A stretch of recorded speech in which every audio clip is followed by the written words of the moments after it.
Morning everyone, তোমরা সবাই কেমন আছো? আমি ভালো আছি।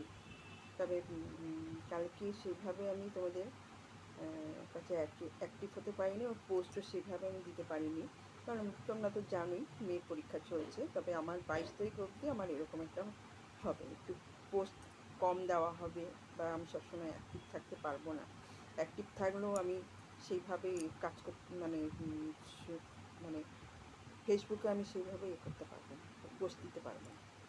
তা যাই হোক, তা কালকে একটু অনেক কিছু আমাদের সব গার্জেনদের, মানে মেয়ের মেয়ের মারাই হচ্ছে আমাদের সব বন্ধু, ঠিক আছে? তো মেয়েরা যেরকম বন্ধু, এবার তাদের মারাই হচ্ছে, গার্জেনরাই হচ্ছে আমরা সব বন্ধু।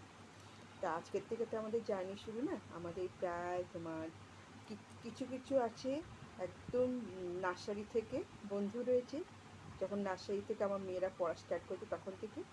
আর যখন 1 থেকে যখন আমাদের ও যখন অন্য স্কুলে ভর্তি করা হলো, তখন সেখান থেকে স্টার্ট হলো মর্নিং ডে। এবার পুরো ফাইনাল চলছে ওদের, উচ্চ মাধ্যমিক দিয়ে স্কুল থেকে চলে যেতে হবে।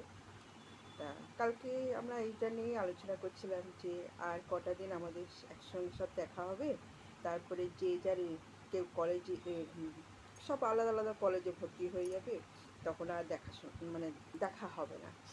তো এইটা আমরা সবাই মিলেই একটা আলোচনা করছিলাম। তো এতদিনের জার্নিটা আমাদের, বন্ধুত্বটা সুন্দর রয়ে গেছে। এবার কবে যে কখন আবার সবাই একসঙ্গে দেখা হবে, সেটা খুব মানে বলা খুব মুশকিল।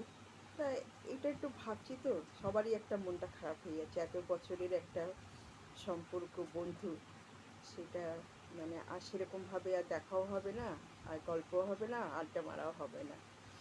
তা কী করা